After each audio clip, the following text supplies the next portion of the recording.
মহাসড়কে ৩ চাকার অটোরিকশা চলাচলের উপর নিষেধাজ্ঞা থাকলেও প্রশাসনের নাকের ডগায় প্রকাশ্যে চলছে এই মরণব্যাধি অটোরিকশার দাপট।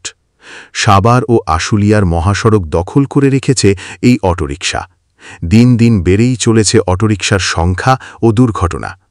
মহাসড়কের যানজট ও দুর্ঘটনার জন্য এই অটোরিকশাকে দায়ী করছেন পথচারীরা। সাভারের হেমায়েতপুর, উলাইল, গেন্ডা, বাজার বাসস্ট্যান্ড, নবীননগর, পল্লী বিদ্যুৎ, বাইপাইল, শ্রীপুর, জিরানীসহ বিভিন্ন এলাকায় ঘুরে দেখা যায় মহাসড়ক জুড়ে শুধু অটোরিকশার বেপরোয়া চলাচল। অটোরিকশা চালকদের নেই কোনো প্রশিক্ষণ, নেই কোনো অভিজ্ঞতা। আইনের প্রতি বৃদ্ধাঙ্গুল দেখিয়ে যে যার মতো চালিয়ে যাচ্ছে এই অটোরিকশা। মহাসড়কে বেশিরভাগ দুর্ঘটনার জন্য এই অটোরিকশাকে দায়ী করে হানিফ পরিবহনের চালক আব্দুর রহিম বলেন, মহাসড়কে বড় বড় যানবাহন চলাচল করে, কিন্তু এই অটোরিকশা হঠাৎ হঠাৎ বড় যানবাহনের সামনে এসে পড়লে দুর্ঘটনার সৃষ্টি হয়। এছাড়াও এই অটোরিকশা বেপরোয়া চলাচলের ফলে রাস্তায় সৃষ্টি হয় ভয়াবহ যানজট। মোহাম্মদ আসাদুর রহমান, দৈনিক দেশবার্তা নিউজ, ঢাকা।